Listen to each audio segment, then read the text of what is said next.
I can say without a shadow of a doubt that the Soviet Union was very interested in UFOs. It would not be surprising if saucers had crashed in the Soviet Union. This is so far the best footage of an alleged crash UFO or a dead alien that I've seen so far.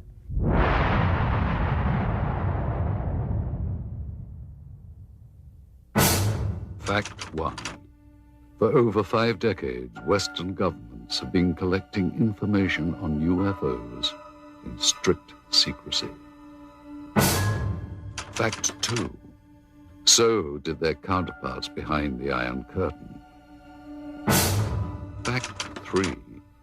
Now that the Cold War is over, the truth is finally out. The notion that life from another world may have visited our own is an intriguing one. Many say that it is true, and that documentation exists to prove it, but that proof has been kept hidden from the public for over 50 years. With the end of the Cold War has come some intriguing, if not surprising, revelations. Western governments, apparently, have not been the only ones gathering information on UFOs in brutal secrecy. Hello, I'm Roger Moore. Join us now as we embark on an amazing journey of discovery, of international intrigue, and possible interplanetary visitation.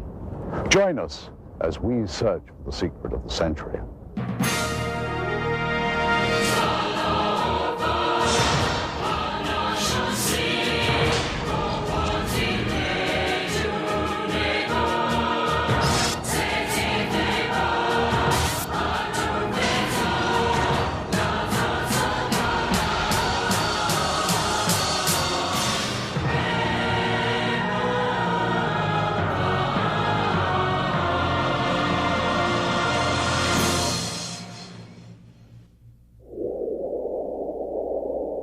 The vastness of Russia is overwhelming, even to those accustomed to the wide open spaces of America. Huge tracts of eastern Russia are still uninhabited, and it was in just such a region, remote and far from civilization, that something profound happened nearly a century ago.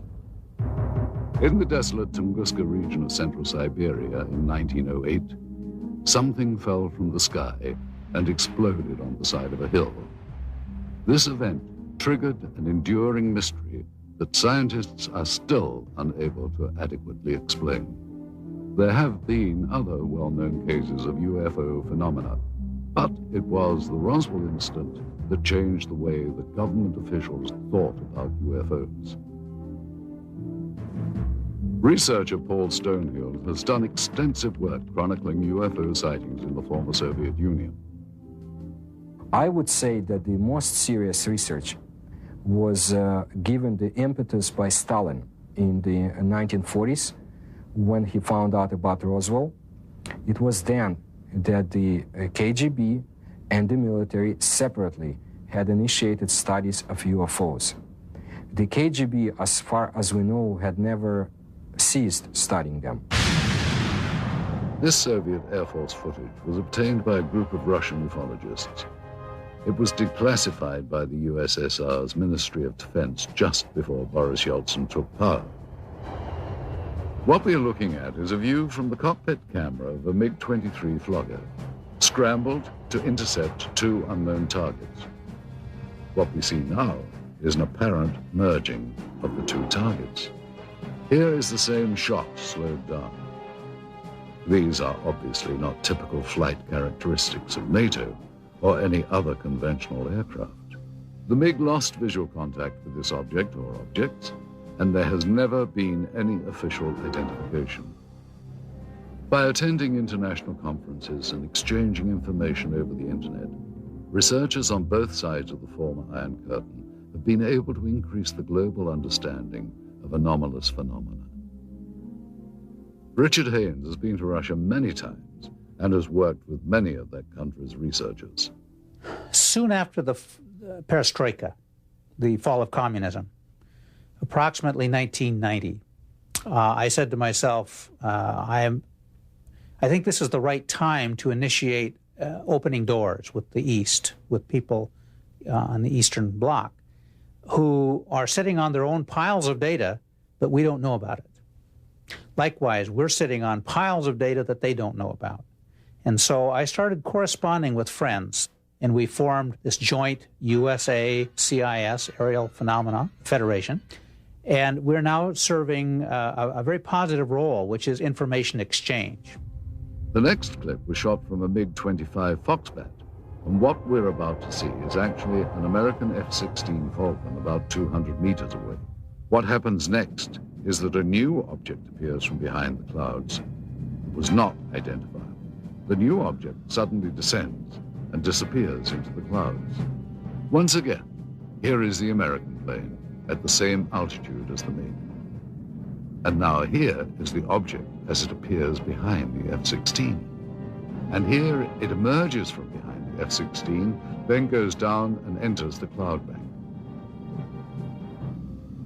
As with all accounts or potential evidence of UFO encounters, researchers attempt to authenticate and verify related facts as much as possible. In general, the more spectacular the report, the more important the verification. I was intelligence officer for the Soviet military for over 30 years. My son is a pilot in the Russian Air Force now. I can say for certain that there were numerous occasions where Air Force and Navy fighter planes intercepted what we thought were NATO aircraft, only to find that they were not airplanes as we know them, and not belonging to any nation on Earth. It's no secret we would send planes into their airspace. They would fly into our airspace. It's like a game, like a test, constantly trying to test the response of the other side. Only sometimes someone would get shot at. In this case, neither the Soviets nor the Americans seem to have any clue as to what this third object is. I'm telling you, even when you blow it up, it's impossible to identify. It appears to be about 4 or 5 meters across, moves with characteristics unlike any conventional plane.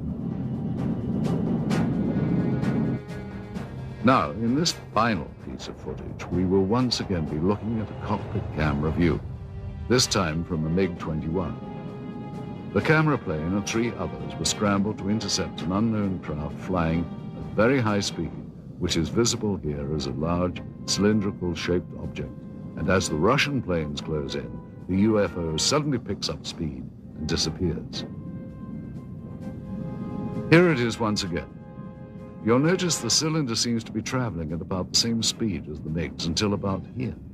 And then it seems to increase its speed, which, according to pilots, must have reached at least Mach 3 in about 10 seconds. A lot of this footage was declassified after the Soviet military failed to identify the object seen here. This one shows an interception attempt by MiG pilots. There were many cylindrical object interceptions that were reported and investigated. We were interested in the high-speed potential of this object. The size of this one is estimated to be about twice the size of a MiG-21. With technology available to us and the Americans, it should not be able to move as fast as it does. Hey, this footage is still interesting because I don't think the Russians had any idea what they were dealing with here. Their fighters were at least as good as ours, and yet here is something that is completely beyond their capability to intercept. The acceleration rate of this thing is impossible for any aircraft that we know of. There was one tragic incident I know of occurring in the early 1970s, in which MiG-21s tried to shoot down an unknown craft flying over Western Russian airspace, which failed to respond to Soviet pilots. The pilots used standard intercept procedure to expel foreign planes out of Soviet airspace. When the craft did not respond, the pilots were ordered to lock on missiles. At that point, both jets were destroyed by some weapon not known to Soviet military. Both pilots perished. There was an effort within the Air Force to make it look as if the fighter planes collided, but investigators I knew personally at the time said it was not collision. They were shot down by something. The NSA intercepted a radio transmission that we were copied on. Apparently, the Russians lost a couple of MiG-21s or 23s. They were trying to intercept something unidentified. All I know is it wasn't one of ours. You know, our department received a number of stories like this involving the Soviet military and UFOs. One of the most intriguing stories we came across was first told in the new book, UFOs in the USSR, by Russian author Veniamin Grigorievich Vereshchagin. He recounts the crash of an extraterrestrial craft and subsequent recovery by Soviet officials in the late 60s. Существует свидетельство тому, что осенью 1968 года there is evidence to the fact that in the fall of 1968, there were reportedly a lot of UFO sightings in the area of Sverdlovsk, currently known as Ekaterinburg. 27 ноября многие жители поселка Березовский Свердловской области On November 27, many residents of Berezovsky Sverdlovsk area observed several fireballs moving across the sky. Вдруг один шар стал падать. One of the balls began going rapidly down, and after that there was a loud sound of an explosion. Через несколько дней после этого происшествия In a few days, a Sverdlovsk paper published an article в которой говорилось о том, что взрыв, услышанный многими, which said that the explosion had taken place on a territory of a grain storage unit due to the carelessness of some workers. But the article also mentioned that the residents of this area had witnessed similar lights before that day. This is a copy of the Sverdlovsk newspaper from November the 29th, 1968. An article on the front page entitled Berezovsky Dreams, or What Was That?, gives the state-sanctioned account of what could have been the actual crash. Translated, the Russian copy reads, 5 glowing balls of light appeared over the horizon and started to move in the direction of the city. 4 of the objects moved in opposite directions, while the 5th began to rapidly lose altitude and soon completely disappeared behind the forest terrain. Several seconds after its disappearance, there was a deafening explosion. And in typical Soviet fashion, the paper cites the official statement. The blast had taken place at the grain storage unit number 27. The explosion was caused by one of the employees who had violated the safety code, resulting in a charge of negligence. He was sentenced to restitution of the material losses suffered by the state. What helps make the account in Vereshchagin's book so compelling is the existence of several reels of film which seem to back up the story. While rumors of such film first began circulating some years ago, it was not until Vereshchagin led us to the black market dealer in possession of these materials that we got our first look at what could be remarkable new evidence. If this film indeed corresponds with Vereshchagin's story, what we are looking at is the scene of the crash site in Berezovsky as viewed by a camera on top of a military truck. The focal point of this scene is here, and indeed appears to be a disc embedded in the ground. Here we see soldiers exiting the truck, led by a captain. The troops are met by another officer, this one a major, and then they join other soldiers and officers already on the scene. This footage is one of 4 reels of film acquired during our investigation. The 2 groups that have, without question, been exchanging information freely are the Russian and Western ufologists. It's with a sense of full cooperation that much of the formerly sensitive information has surfaced. At one end of the spectrum are simple UFO sightings which are often accompanied by film or video footage. At the other end are accounts of actual contact with alien beings for which most bona fide researchers retain a healthy dose of skepticism. Interestingly, many psychiatrists and psychologists have placed considerably more credence in stories of alien abduction than ufologists. Though no such encounters have been officially reported in the former Soviet Union, and in spite of efforts by the government to deny their existence, documented cases do exist. Typically, the abductee reports seeing a blinding white light, usually hovering high above. These abductees have reported under hypnosis that they feel compelled to approach the light, as if they are somehow being drawn towards it. Some have reported seeing doors to the crafts actually opening for them. As with their reaction to the light, they feel compelled to walk through.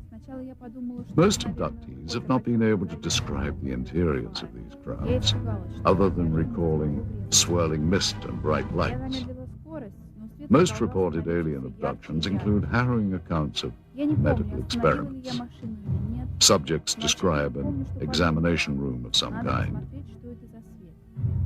Many have reported strange probe-like tools being used on them, and they recall the frightening sensation of being examined, though simultaneously being unable to do anything about it. Typically, the abductees will then find themselves back where they were when they first saw the light, having no recollection of what just happened. Other times, however, upon checking their watches, they discover that several minutes have passed without their ability to account for it. They literally have lost time. Many abductees have their memories triggered by a mark found on their bodies, the kind they would associate with a needle or some other medical instrument. And not surprisingly, no such report has ever been verified 100%. And yet these stories continue to proliferate.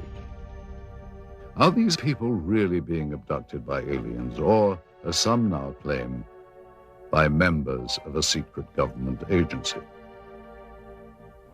The austere building behind me once housed what was undoubtedly the world's largest and most feared intelligence agency. Why would the KGB be so interested in what many consider to be science fiction? From the beginning of the communist era, the Soviet leaders relied on a strong secret police to act as watchdog and often executioner for their rule. This was not a new concept for Russia.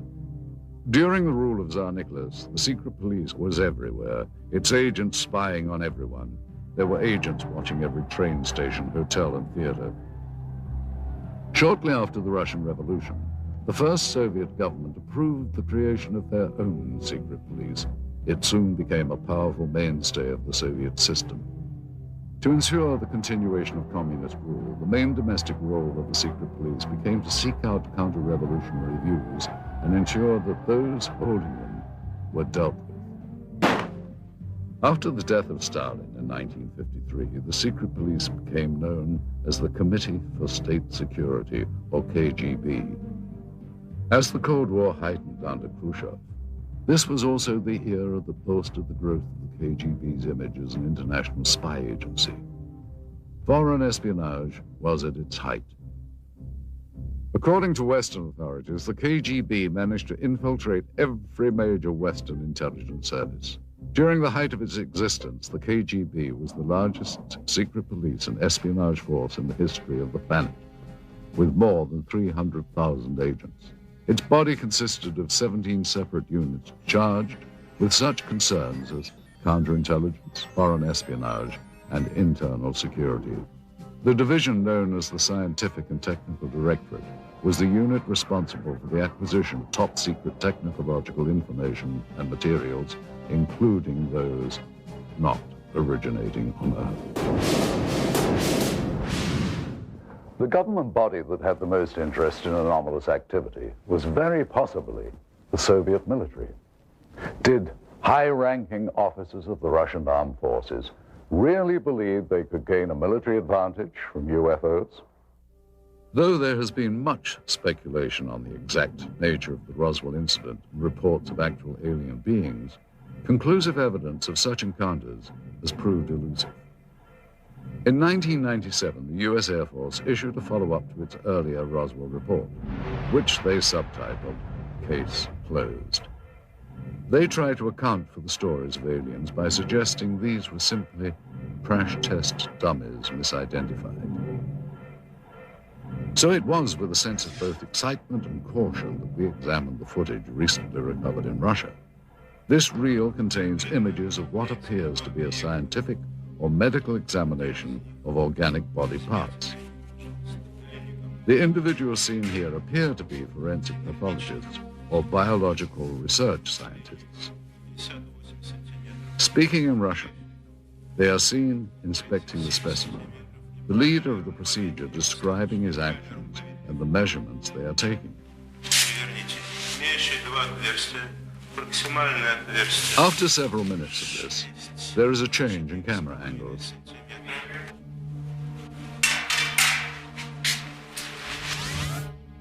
Now we see the specimen being more extensively examined.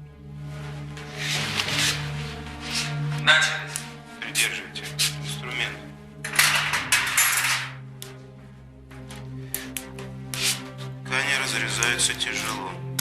Пробуем кусачки. Придерживайте.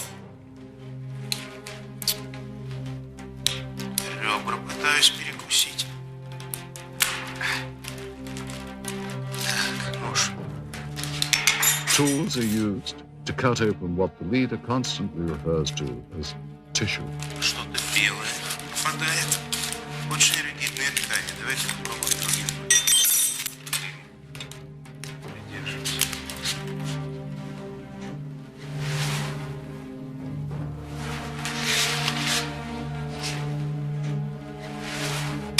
Вы не оцените вот этот вот лоскут. Инструмент. Нет, пинцет. He also describes parts that are removed as resembling various organs. Записывайте, достаем внутренние органы, надрезаем похожую на клетчатку внутреннюю ткань. The camera angle changes again. And finally, the scientists are seen posing for the camera, holding up various samples of the dissection. If this footage is authentic, it represents one of the greatest scientific discoveries of all time. One must wonder where this film was shot and what happened to the specimen seen. If this is footage of a genuine scientific examination, what happened to the results? What did the Soviets learn, and what have they done with that knowledge? Did agents of the KGB have reason to keep this secret for so many years? Certainly there are more questions here than answers. Russia has had countless UFO sightings. Some have been explained, some have yet to be explained. The best known events are the Darnagorsk and Tunguska incidents. Many UFO researchers feel that the most important Russian incident in terms of known crash recovered materials is the Darnagorsk occurrence. Antonio Huneas agrees. It's the best documented crash because we do have the fragments. They have been analyzed. It was a small probe. It was not kind of a big object, but something crashed on a hill in Darnagorsk in January of 1986. Witnesses described the object as a sphere of light streaking across the Pacific region north of Vladivostok. Investigators later recovered materials including balls of lead and iron, bits of glass, and a fine mesh netting, all of which were tested and are proven to be highly enigmatic. The head of the research team concluded that the Darnagorsk object was most likely an artificial space probe of non-terrestrial origin. Russia's best-known event, the Tunguska sighting, is sometimes referred to as the Russian Roswell. In the early hours of June the 30th, 1908, peasants of the Tunguska River area in central Siberia watched in disbelief as a glowing round object with a fiery tail streaked across the morning sky. The object crashed in a remote region of pine forest, exploding in a brilliant ball of flame. Residual firestorms lasted for weeks and destroyed an additional 10,000 kilometers surrounding the crash point. Although the event preceded the atomic bombings of Hiroshima and Nagasaki by nearly 40 years, the aftermath of Tunguska was frighteningly similar to that of the bombings in World War II. The result was the destruction of an area larger than that of Los Angeles or Moscow. Oddly, upon investigation some 20 years later, no impact crater of any kind could be found. Researchers have formed various opinions of what actually happened. The most common beliefs are that it was a meteorite fall, a ball of lightning, or an earthquake. Many have cited that none of these answers are possible and that the phenomenon was more likely the crash of an extraterrestrial craft. It has been speculated that the governments of many countries throughout the world have been gathering information regarding UFOs. Nuclear physicist Stanton Friedman agrees. There's no question that military and intelligence groups overseas are collecting data, whether it's in Brazil or Australia or in England. So the KGB has collected information. I've talked to people who've gone to the Soviet Union, who have obtained some of that information. I have met a Soviet cosmonaut and other researchers over there. There's no question they're interested. And again, the republics which used to constitute the Soviet Union cover a huge area.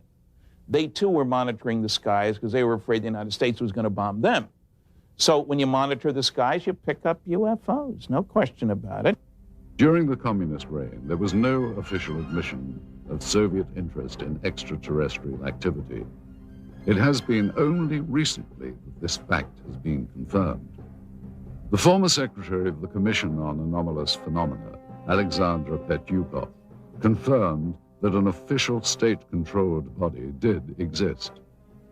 В рамках этой комиссии, когда в силу своей деятельности она начала планомерный сбор информации. During the Soviet era, we started to regularly collect information from the public and received more than 15,000 reports. The thing is that the commission was an official public organization. It had an official address.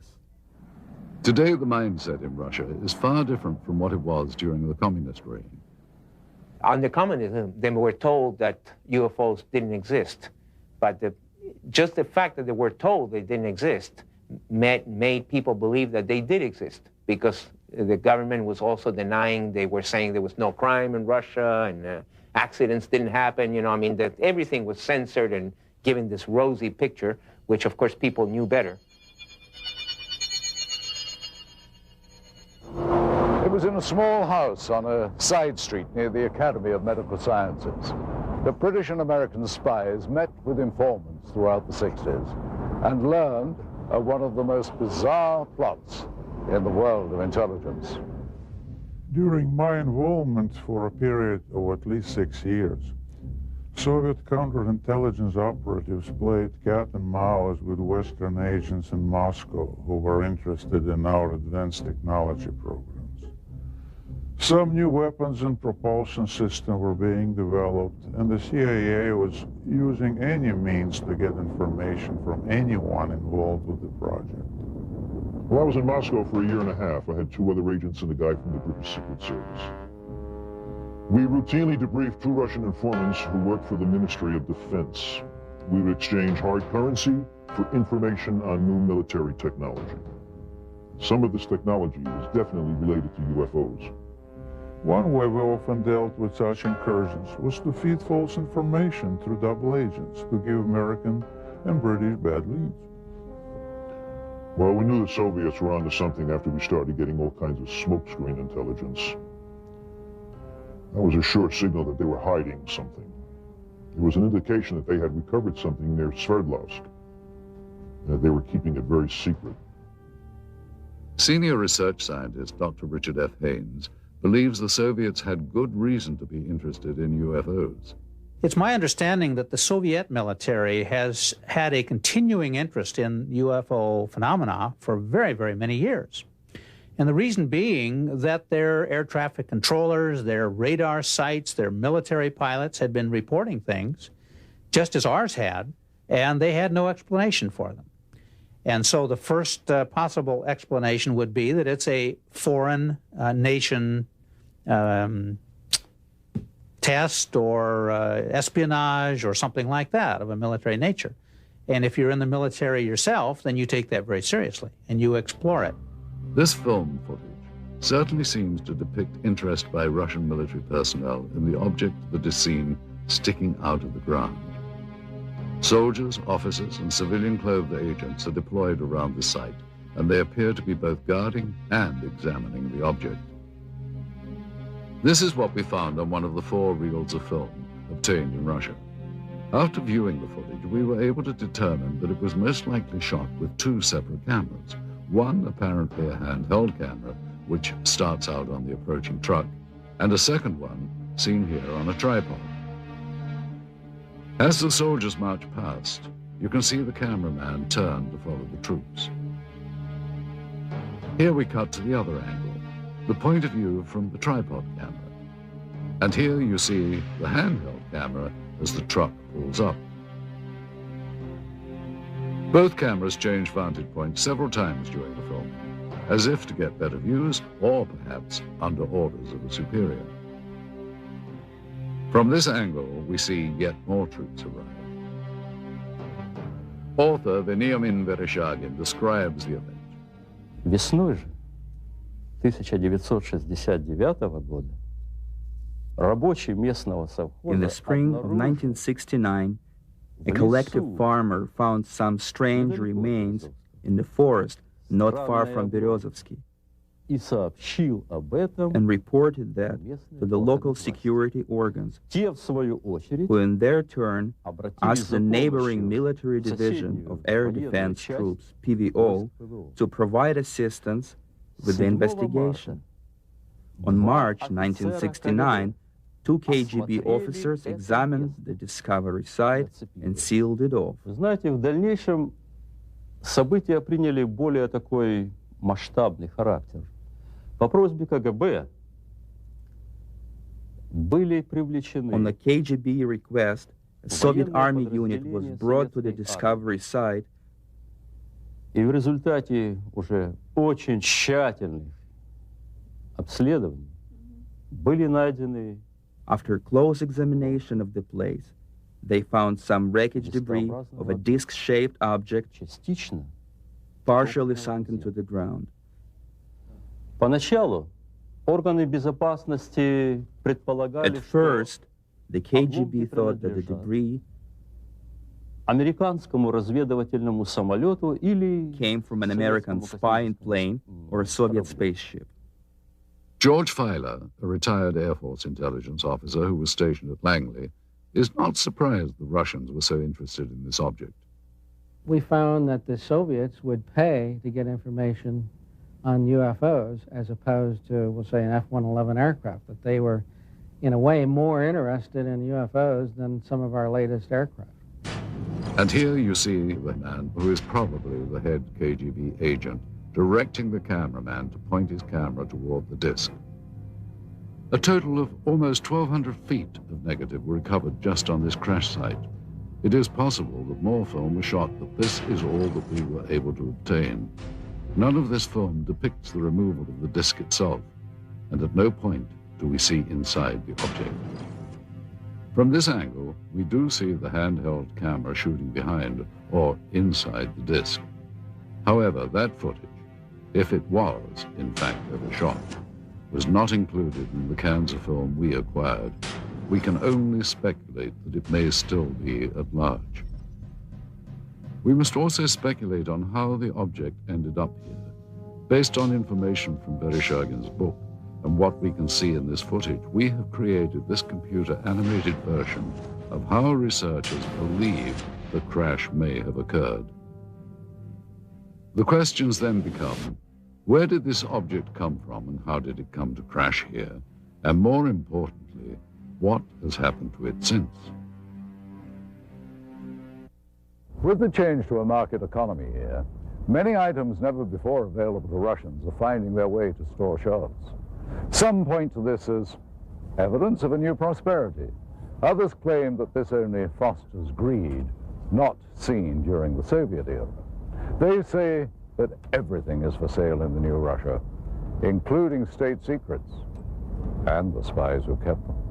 and I'm sure that this happened because I remember in 1991, 1992, there has been a lot of talk about the KGB files. It's quite possible that the files, some of the files, had been sold to the highest bidder. What is now modern-day Russia was once the core republic of the Soviet Union. Prior to its breakup in 1992, the USSR was the world's largest country, stretching from Eastern Europe into Asia. In addition, the USSR had direct control over the Eastern European countries of Romania, Bulgaria, Hungary, Czechoslovakia, Poland, and East Germany. The boundary of these countries was for years referred to as the Iron Curtain. For decades, its military power influenced events throughout the globe. The single most important event in Russian history was the Revolution of 1917. The Bolsheviks changed the country from a monarchy to the world's first communist state. In the late 1920s, Joseph Stalin transformed the country even more by regimenting every aspect of daily life and still managed to brutally stomp out his opposition. While the USSR was allied with the West during World War II, the years after the war ushered in an era of mistrust that came to be known as the Cold War. This new relationship chilled ever further in August of 1949, when the Soviets exploded their first atomic weapon. The Western powers, including the United States, viewed the USSR as the world's greatest threat. In its ongoing competition with the West, Russia's greatest victory occurred in 1957 under the leadership of Nikita Khrushchev. It was the beginning of the space age. As the first nation into space, it's not surprising that in the years to follow, the Soviets would become increasingly curious about extraterrestrial life existing in our galaxy. Despite their early victory in the space race, back at home, the standard of living and the country's lagging economy weighed heavy on the minds of the Soviet citizens. Under Soviet President Mikhail Gorbachev in the 1980s, the terms glasnost and perestroika came to represent a period of humanist reform. The first truly democratic elections in Russia's history occurred in 1991. After 70 years of Soviet rule, the USSR was dissolved. A new market economy has emerged along with more freedom for the people. While there are some who yearn for a return to communism, most citizens feel that the new Russian democracy has been a vast improvement to their daily lives. But with these positive changes come problems. In a recent news survey in Russia, citizens were asked the question, who controls Russia today? An astounding 23% responded the mafia. Renowned Russian writer and Nobel laureate Alexander Solzhenitsyn wrote, Russia's economic chaos is the result of merely criminal reforms that have created a new class of mafia capitalists. The word mafia refers to the new system of organized crime in Russia involving countless government officials, businessmen, and organizations controlled by criminal groups. Resistance to extortion attempts has resulted in violence. Kidnappings, assassinations, attacks on family members, or harsh persecution by corrupt government officials have been documented. Dozens of bankers were kidnapped and assassinated by the mafia in the first few years of Russia's independence, when organized crime was taking control over the country's financial system. Having eliminated its rivals in such a brutal manner, the Russian mafia is now in a position of great power. What the future holds for the Russian Republic is uncertain. What is certain is that in the next Russian elections in the year 2000, the interests of big business and those with money will be well represented, and undoubtedly so will organized crime. Mafiocracy, as it has been called, might become the totalitarianism of the new millennium.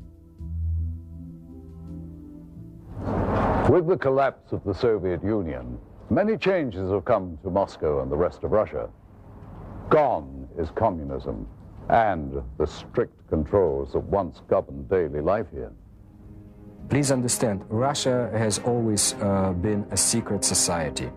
Just recently, we found out that the secret police had kept records on UFO phenomena, And some of them had been released only really recently. Some, not all, coming to light now.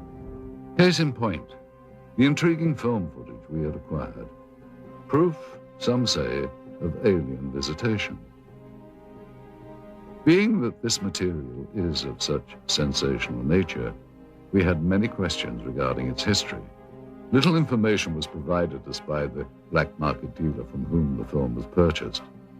It is likely that such materials were kept stored in a holding facility, a vault located beneath KGB headquarters perhaps, reserved only for those with the highest level of security clearance. Kept safe in underground storage for decades, the film was probably only handled by a select few who would have known of its existence.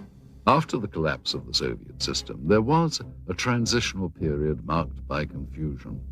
Accountability to the old regime dwindled, and closely guarded property lay vulnerable to the changes sweeping through the crumbling Union. Those with connections under the old regime found themselves perfectly positioned to exploit the situation. There was a lot of chaos when the Soviet Union, disintegrated.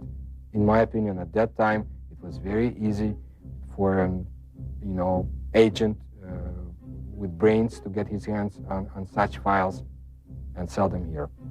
So it would be conceivable that documentation might be obtainable through similar sources to provide authentication of the film. Though most leads proved to be ultimately unproductive, we found that with perseverance, money, and a bit of luck, it is possible to acquire classified Soviet documents. Using a hidden camera, we recorded numerous meetings over a period of months in which we attempted to obtain relevant materials. This transaction between one of our Moscow contacts, an interpreter, and a local black market dealer proved to be one of the more successful ventures. The location of this meeting is a textile factory in the Sokolniki district of Moscow. This office is that of the Russian entrepreneur who owns the plant and is used for both legitimate and illegal business. After introductions and some initial small talk, the American buyer asks the interpreter if the documents are on the premises. Are the documents here? Can we ask them if you have things here? Ron Parker спрашивает, документы у вас с собой? Юра, ты мне задал сложную задачу. Достать такого рода документы было очень просто. Я понимаю, именно поэтому мы обратились к вам, потому что Федор очень рекомендовал вас самому лучшему. Конечно, я знаю нужных людей, знаю, как достать такие документы, но это было совсем небезопасно. What's his address here? Мы ценим это очень, и именно поэтому мы обратились к вам.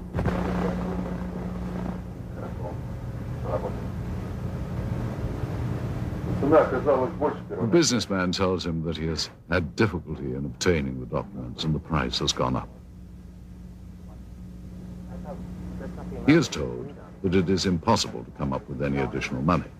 Да, мы договаривались, ты должен понять, что достать такого рода документацию это совсем небезопасно. Не, я понимаю, we only have 10,000. Да, у нас только 10 тысяч, понимаете, в этой сумке. Ну, не знаю, 10 тысяч. Но мы договаривались с вами. Первоначально. Да, мы договаривались, но... I mean, I can't go out and... Это очень сложно, кстати. Нет, я это понимаю. Я понимаю, я отлично понимаю, но вы понимаете, здесь вот в данный момент находится только 10 тысяч. Мы не можем сейчас найти где-то еще вдруг там еще 5 тысяч. After consultation with his associate, the seller finally agrees to honor the original price. Давай, бабки, ладно. The files are then removed from a safe and given to the interpreter to inspect.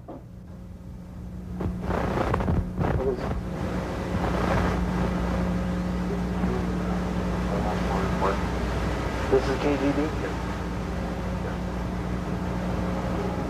Yeah, this is KGB. This is some report about extreme deadlock. Does this look... Do you think this is... Он просто хочет убедиться, что документы подлинные. Конечно, official KGB.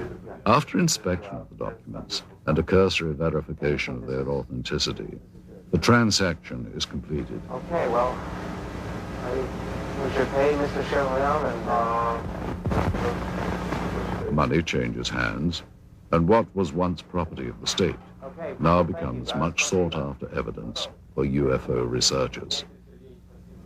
What made this transaction so successful was that among the pile of documents acquired, several were extremely enlightening, including a top-secret KGB report on Operation Sverdlovsk Midget and a request for military assistance from the Soviet Ministry of Defense. While the ability of Western governments to keep secrets is hotly debated, one thing seems certain.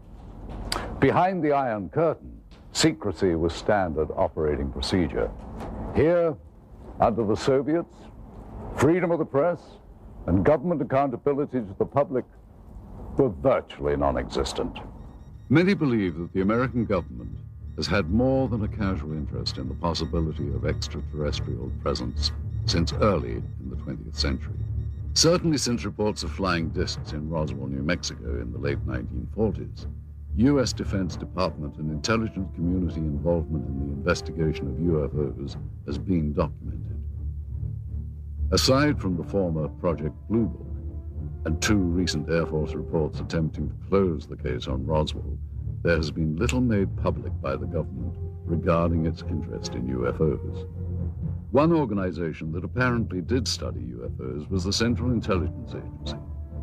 Since the Cold War era, it has been alleged that the CIA has actively sought after, on a priority level, the acquisition of any Soviet information that relates to alien contact and technology. One person who confirmed such allegations is this man. An agent with the CIA for 6 years, his area of expertise was Russian interest in anomalous activity.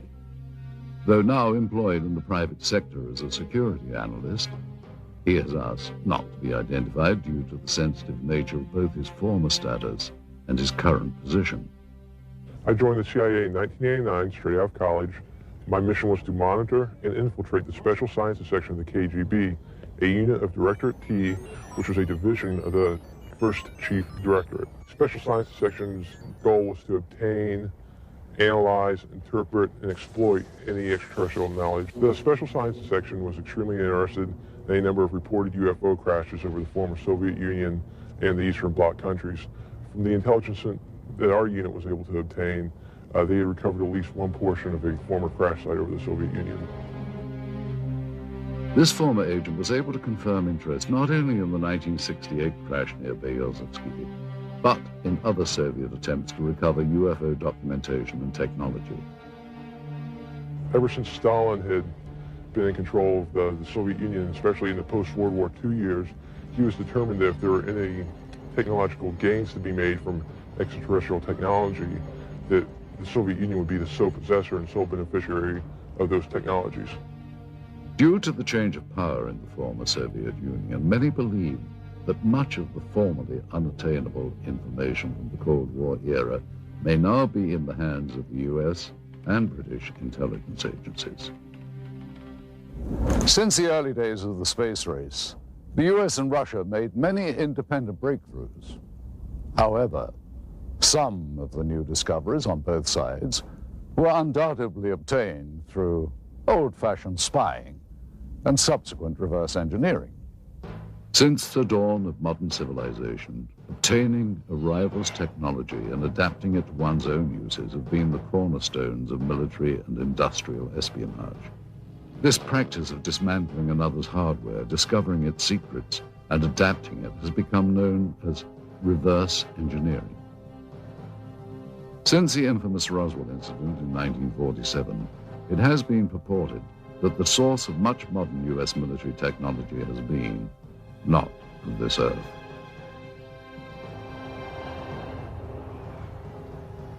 A number of technologies were either partially inspired or wholly inspired from what was recovered at Roswell. It's amazing that when you look at the profiles from both the sides and from dead on, how close to stealth technology and spy plane designs that the Roswell ship resembles. We firmly believe that she is the design Rosetta Stone and the holy grail for aerospace design technology. According to witnesses and UFO researchers, debris supposedly collected from the site indicated a technology superior to any existing on Earth during the post-war years. The possibility exists back in the 40s that because all this new technology came out of Germany, we had scientists from Germany that either we were testing new advanced concepts to us at the time, these rocket engines, which were brand new to us, or this was some kind of smokescreen, if you will, to hide or to put the Russians off guard, make them think we were further along than we really were. And there's been a history of misinformation on both sides trying to keep each other off guard, and that very likely is one of the possibilities. If it wasn't Roswell, we're probably doing it some other place. Such advances as the Hubble telescope and the Super Arbeck missile engines are rumored to have benefited from alien reverse engineering. In addition to Roswell, there is another name heard frequently with regards to reverse engineering. A military facility located in the Nevada desert, commonly known as Area 51. One theory is that Area 51 is the hub of alien reverse engineering. But is the United States the only military power to have engaged in this secretive development of military technology? Or did Soviet military and intelligence organization reverse engineer technology from alien spacecraft that may have been recovered in Russia? Do the Russians have their own version of Area 51, located somewhere in the uninhabited parts of their vast country?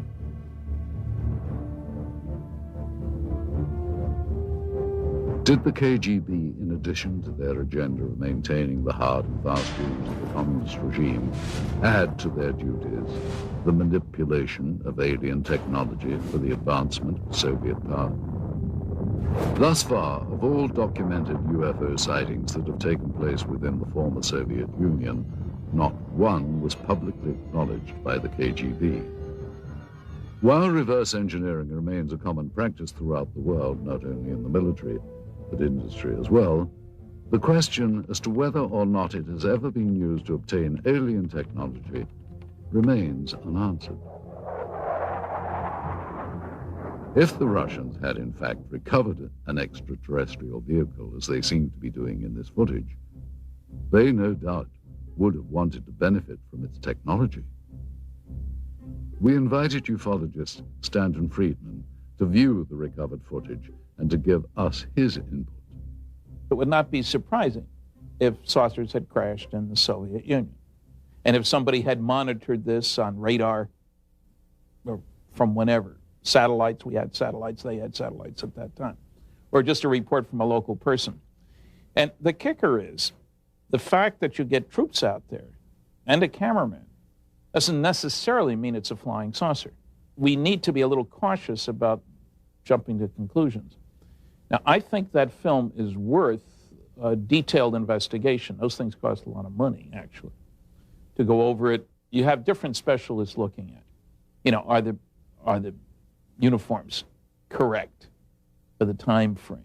Is the film actually made in the Soviet Union? We asked Russian film expert Sergei Goncharov to examine the film for its authenticity.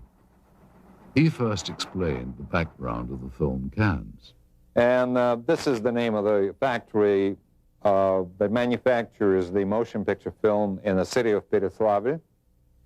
This is the type of film type A2, which is the emulsion. After Sergei examined the cans, he felt that they were authentic and consistent with the area and time period from which they had allegedly come. Now that we've looked at the cans, the next thing to do was to actually find out if the film itself had any markings on it. Okay, in the very beginning of the film, we have this word, which in Russian says начало, or the beginning, or the start.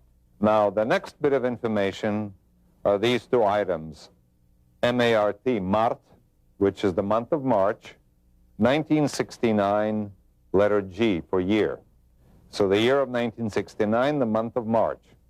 Okay, then we have the two bits of information which says plyonka number 267. Plyonka in Russian means emulsion or film, could denote the reel, the roll, or batch, and this, of course, is the number. The next thing we see is this bit of information. Совершенно секретно, top secret archive of the KGB logo and the word archive of the KGB. Finally, Sergei Goncharov compared the markings on the film itself to what was printed on the cans. As you notice right here on the edge of the negative, we have the word безопасная пленка, meaning safety film, and type A2 or type A2, which is exactly the information that you have on a can. Next, we showed the film to Russian researcher Paul Stonehill. The colors of the film, the quality, soldier uniforms. Somebody would have to go into special, to make a special effort to make a film that feels like something that was made in 1960s. I've seen a lot of films made in the 1960s, and this film here is almost of the same quality. It's not a 1980s or 1990s film.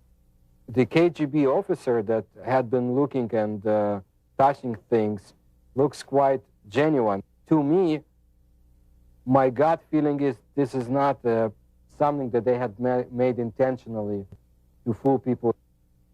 UFO researcher Antonio Huneeus offered us his views on the film. I would say that visually it's very impressive. The first thing that struck me was the good quality, very, very, very clear footage.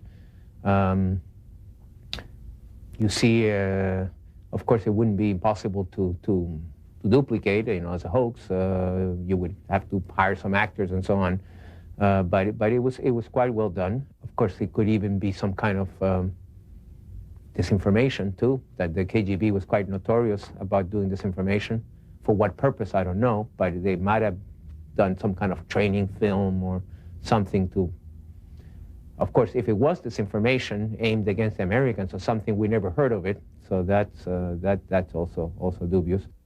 Finally, while Mr. Huneeus felt that the film required more investigation, he was impressed and intrigued by it.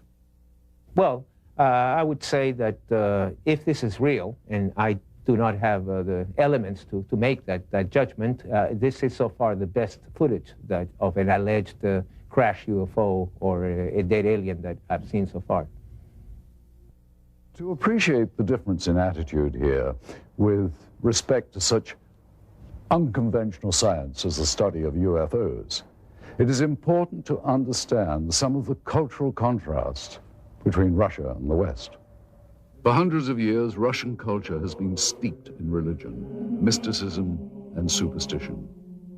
In the times of the Tsars, it was not uncommon for there to be an official court mystic, the most famous of these being the priestly soothsayer Grigory Rasputin during the reign of Tsar Nicholas.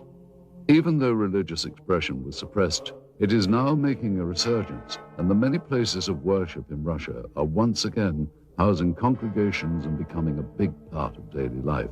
Russians seem to have an open-minded attitude towards the paranormal and such unconventional sciences as the study of UFOs. During the Soviet era, some of those voicing their beliefs in extraterrestrials were subjected to criticism and censure by Soviet officials. Russian author Yuri Alexandrovich Fomin claims that he has had such experiences. I was summoned to the regional party committee and asked to deliver a lecture on UFOs for the employees of various scientific research institutions. I agreed. After that lecture, the head of the regional party committee suggested that everyone present should take a stand and subject my lecture to criticism. But that didn't happen. All the people who listened to my lecture would say, "This is sort of interesting. This needs to be studied and examined." And then the head of the party committee said, "You're here to express your agreement with the official reaction to this kind of lectures. And you instead are trying to make sense out of the facts." While the communists said they weren't interested in UFOs, many around the world were. Some claim that sightings date back hundreds, if not thousands of years. Much like their American counterparts, many modern Russian citizens are very open to the possibility of the unusual. Many people become victims of tabloids, like Americans today. However, so much information had been collected, and people read about it in underground magazines, have heard about it, that they believe in the extraterrestrial explanation of UFOs, not so much time travel, but as the extraterrestrial. And people in Russia also are more cynical than the Americans in their approach to information, simply because everything was a lie. Both Americans and Russians believe they have been lied to by their government about many things, including extraterrestrial research. When Russian researchers headed by former Soviet naval officer Vladimir Shasha petitioned the Soviet government for official records regarding UFOs, they too were met with a lack of cooperation. Мы послали запрос. We sent an inquiry to the archives of the Ministry of Defense and to the archives of the KGB. We got a response that neither KGB archives nor the archives of the Ministry of Defense have any data regarding this incident. If there is mistrust of the government by Russian and American citizens, it's not without good reason. For Russians, it was more than 70 years of communist rule. For Americans, there has been a steady erosion of trust over the last 30 or 40 years. For Americans, the knowledge that their government was not being honest began in the 1960s, when the war in Southeast Asia escalated with secret bombing campaigns in Cambodia. In the 1980s, arms were sold to support the Contra anti-communists in Nicaragua, in violation of U.S. law and without public knowledge. God bless America. It's no wonder that many American and Russian citizens doubt the honesty of government officials. How paranoid is the belief that their governments could withhold knowledge of extraterrestrials? Despite officially denying interest in the possibility of extraterrestrial visitation, the governments of both the US and the Soviet Union have, without question, been interested in what lies beyond our own planet. Man has always been intrigued by the notion of life elsewhere in the galaxy, and both the American and Russian space programs represent a considerable investment to explore the unknowns of our universe. At the close of the Second World War, the United States, now the preeminent world power, turned its eyes from defeating Hitler's Germany to a new rival, the Soviet Union. With Russia's detonation of its own atomic bomb, the United States realized they now had an enemy who wielded the same degree of power. During the Truman administration, loyalty oaths taken by government employees became a common practice, which would eventually lead to the ugly communist witch hunts of the House Un-American Activities Committee. Winston Churchill's pronouncement that Eastern Europe was now behind an Iron Curtain gave birth to a new term for this confrontation between East and West, the Cold War. With fear dominating the United States, paranoia over potential communist influence took the form of weird invaders from other planets. The possibility of a Soviet invasion was too frightening to contemplate. Helmeted men from Mars launching an all-out attack on Earth, however, was another matter. Therefore, Americans retreated to dozens of science fiction films that were thinly veiled warnings against the Red Menace. With Chuck Yeager's historic Flight that broke the sound barrier, the next frontier to conquer would be the stars. This set off a global competition between the world superpowers as to whom would get to the heavens first. It became known as the space race. To meet the demands of such technology, NASA, the National Aeronautics and Space Administration, was formed in 1958. The space race would nearly end in defeat for the United States, however, with the launch of Sputnik. The U.S. feared if the Soviets could launch a probe in space, would missiles launched from that probe be far behind? When cosmonaut Yuri Gagarin made his historic orbit around the Earth in 1961, he became the first man in space. The United States realized their only hope of beating the Soviets was to have the first man on the moon. And in this dream, they would find a passionate champion. It was President John F. Kennedy's promise to have a man on the moon by decade's end that shot the space race into another dimension. It would not be until Neil Armstrong's historic first lunar step on July the 29th of 1969, however, that Kennedy's dream would be fulfilled. In years to come, the cumbersome NASA rockets would give way to the more streamlined and modern space shuttle. Even before the fall of communism, a new unity would develop between Russia and the United States. The petty rivalries of the past gave way to a new cooperation, which would culminate in the joint Russian and American crew of the space station Mir. Modern astronauts like Dr. Michael Foale would make history working with their Russian counterparts in space. At long last, the demons of the Cold War had been silenced. The first human beings in space were Soviet. Were the Russians also among the first to encounter beings not from this Earth? This footage, which seems to depict Russian pathologists dissecting what appears to be a non-human life form, requires further analysis. We once again asked Stanton Friedman for his comments. I don't know what to make out of it. I'd certainly say it's worth further investigation. By my standards, it's in my gray basket. Not black, not white, maybe. Worth following up on. We then asked film expert Sergei Goncharov if he thought that the film's characteristics on this reel were consistent with the time period from which it was supposedly shot. It certainly is consistent with the information on the can. It is negative. It's got the negative perforations. It's exactly what the information on the can indicated. Sergei explains the significance of a flash frame, an interesting and possibly important characteristic of the film that was discovered. All right, now, a flash frame, this is, of course, a flash frame is that piece of film that is, when you push the button on the camera and you start exposure and you stop the camera to stop the exposure, and then you restart the camera again. By virtue of inertia, the camera will sometimes expose either a flash of light, or if you point the camera away from the person in front of it, you will see some other subject matter. Those flash frames appear between the takes and sometimes show things and people that are not part of the scene itself. You have people that have nothing to do with the information that you've seen on a film before or after. Again, an individual in uniform. You see these people performing a procedure.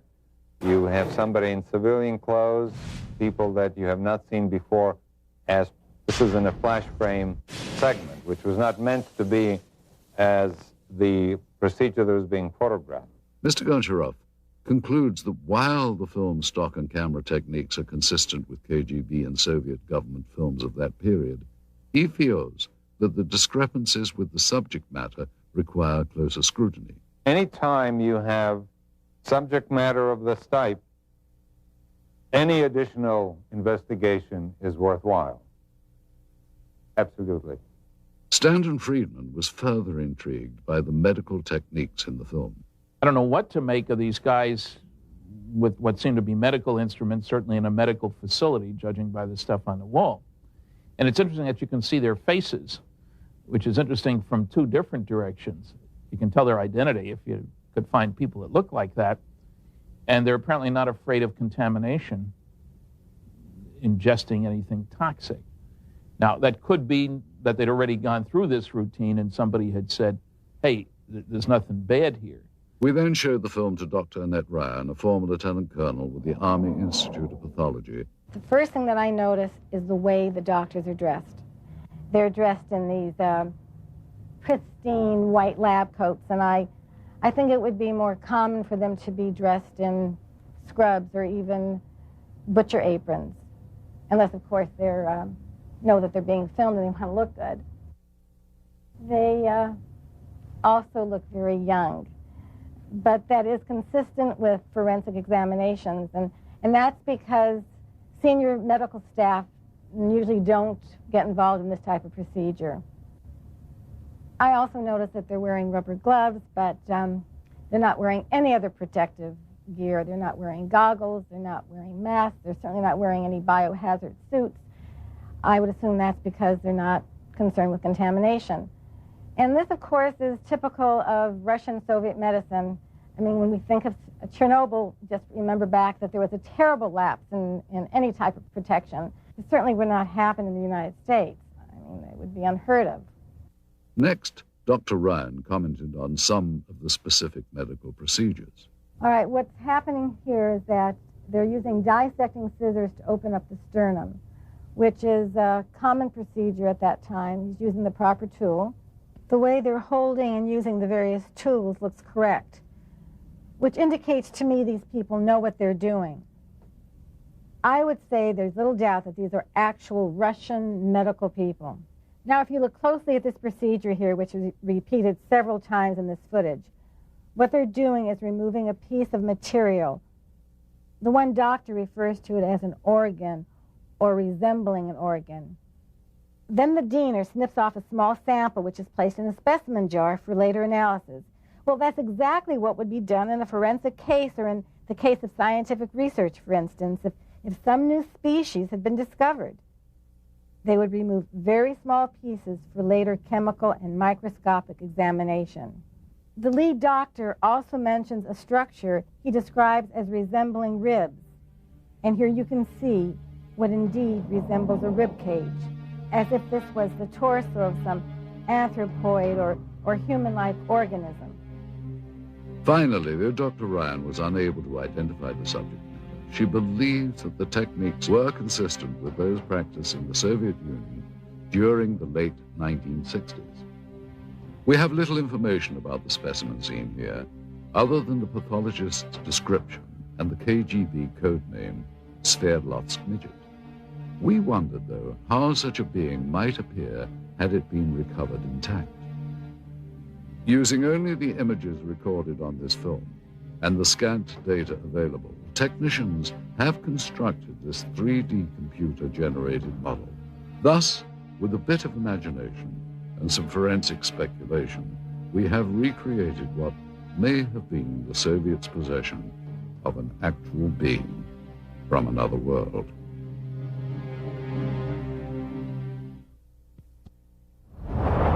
Information leaked from intelligence sources in the West indicated a belief that the Soviets were actually attempting to reverse engineer something not manufactured on this Earth. Whether we'll ever know the full truth about the supposed UFO crash in Berezovsky, one thing seems certain. If agents of the KGB or any other branch of the Soviet government did recover parts of a craft made by alien beings, they would have been extremely interested in examining all the materials very closely. No doubt Soviet scientists would have wanted to determine if the parts of the craft were truly of extraterrestrial origin. They would have inspected each piece down to the microscopic level and tested for various physical and chemical properties. And of course, they would have wanted to take advantage of any new technology they could gain from the recovered materials. We are unable to solve the puzzle of their physics. Our physics is based on quantum mechanics. Theirs is based on parallel worlds, a different kind of paradigm, a different understanding of history. It is similar to the effect of a TV set or a video camera would produce on people in the time when Pythagoras lived.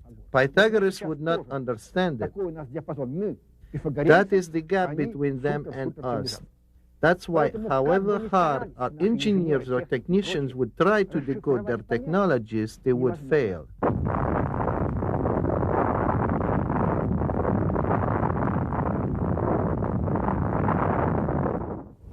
Back in the West, not only did the military consider UFOs a serious subject, but the Soviets' interest in them as well. It seems that, in the beginning anyway, both sides thought that flying saucers were an invention of the other. And that fueled a decades-long campaign of espionage and counterespionage. Many believe that U.S. intelligence agencies such as the CIA, NSA, and the military have not been completely forthcoming with information regarding extraterrestrials. The same is apparently true of the KGB.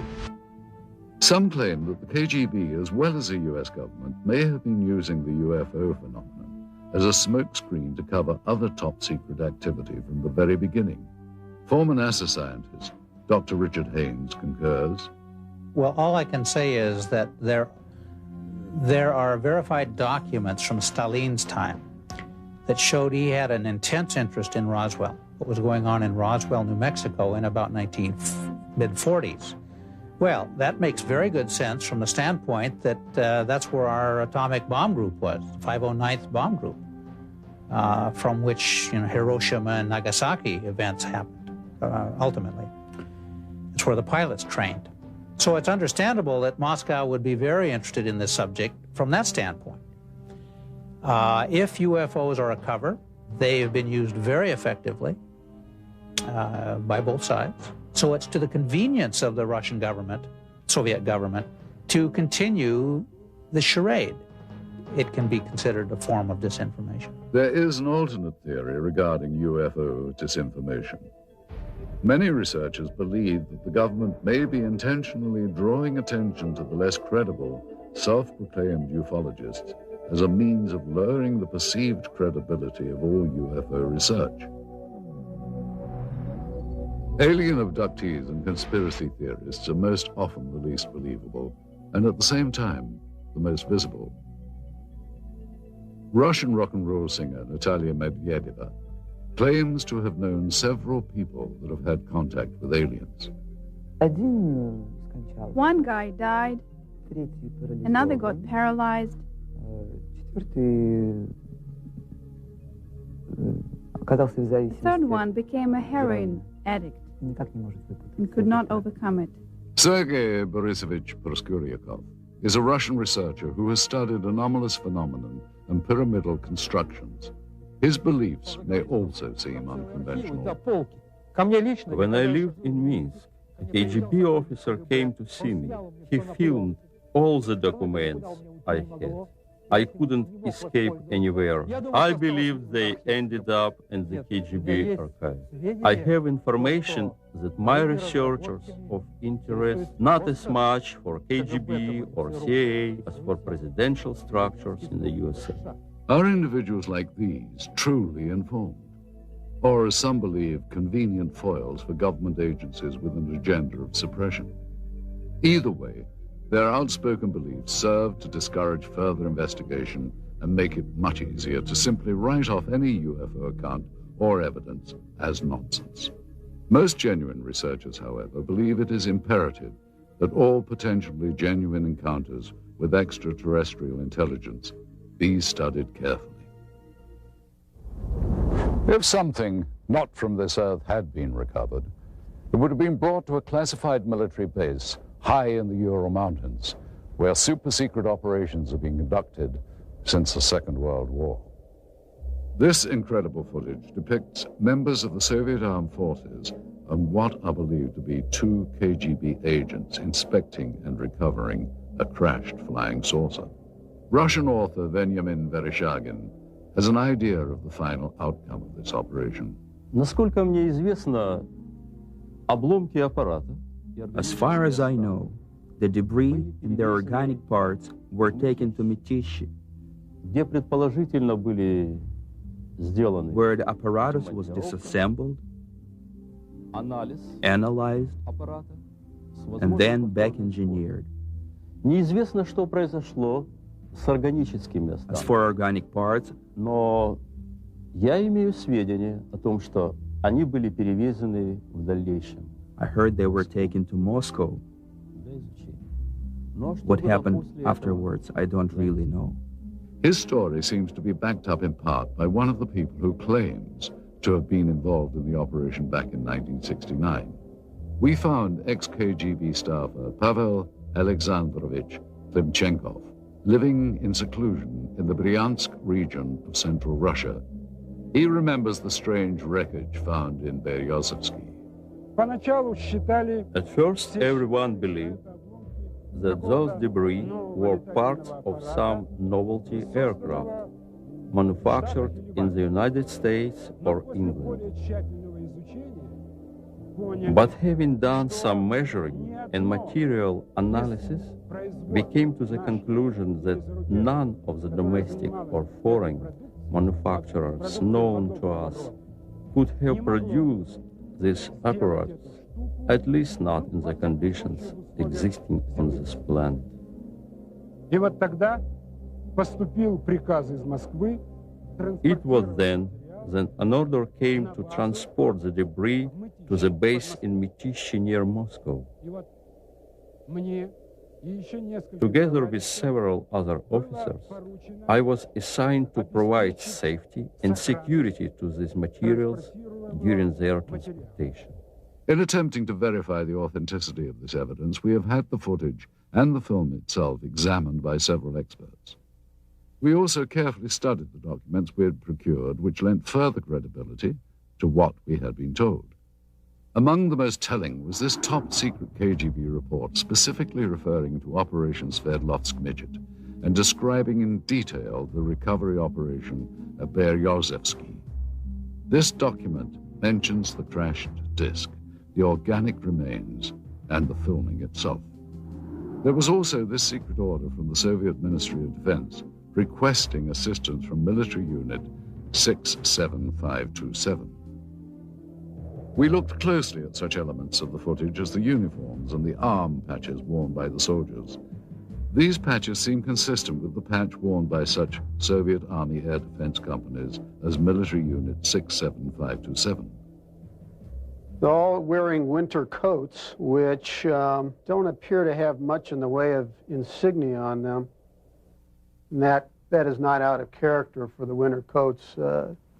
They would generally not contain much in the way of identification.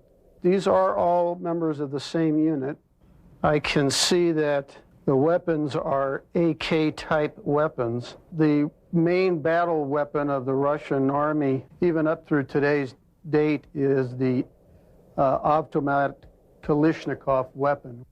Yeah, it's clearly an AK, fixed stock, birch stock, no muzzle brake, milled receiver, no question about it. It also seems to be consistent with the muzzles of the weapons that I can see in this film. In addition, we had notes from the scientific examination of the recovered organic specimen, which seemed consistent with the soundtrack of the dissection footage.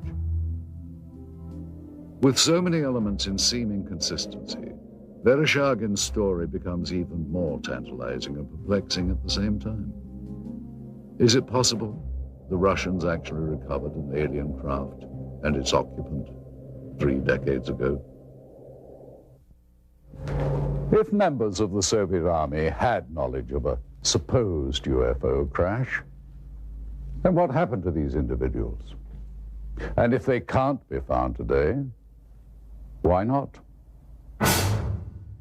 In the course of our investigation, our goal was to follow every lead, to search for every scrap of information regarding the incident so named Operation Sverdlovsk Midget.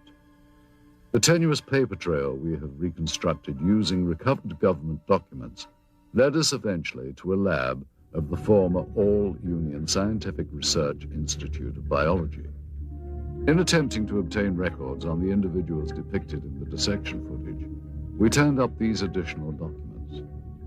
3 death certificates, all dated March the 24th, 1969, within a week after records indicate the examination was performed. Cause of death for all 3, cerebral hemorrhage. Dr. Ryan told us that the odds of this occurring naturally are next to 0. The former state-run institute is now a private teaching center known as the Moscow Medical Institute. That this is the same facility as seen in the film footage becomes obvious with a comparison of such fixtures as the stonework tables and the distinctive tiling on the floors. The difference is that one-time experimental procedures have been replaced by routine anatomy lessons with plenty of hands-on experience. Secretive operations are now openly administered educational opportunities. But we did find in the basement of the building remnants of this facility's past, reminders of a time when procedures here were not open to the public or subject to public scrutiny. What were the Soviets experimenting on in decades past at the Research Institute of Biology? The answer to that question is still yet to be found. Indeed, many questions about the film footage and the alleged Operation Sverdlovsk Midget remain unanswered. Any extraordinary find, such as the apparent filmed record of a crashed spacecraft, or of what appears to be scientists examining parts of an alien life form, require further analysis. Yet it seems incredible that so many elements of this story from so many diverse sources appear consistent. The original account as told by researchers and witnesses, the recovered documents, and of course, the film. We have to ask, is this footage genuine? And if so, does it represent an actual case of alien visitation, or, as it has been suggested, was the footage created as part of a Cold War disinformation campaign? One other proposed possibility is that it was simply a military training exercise captured on film. Again, if it is a real UFO crash, where are the remnants, and what happened to the body of the alien being? With all that we have unearthed here, the big question seems to be, what is the significance of what are clearly some very profound discoveries? And will we ever know the full story? We hope you've enjoyed visiting Russia with us, and we hope you've gained some insights on what promises to be a continuing source of intrigue and controversy. Thank you for joining us. I'm Roger Moore in Red Square.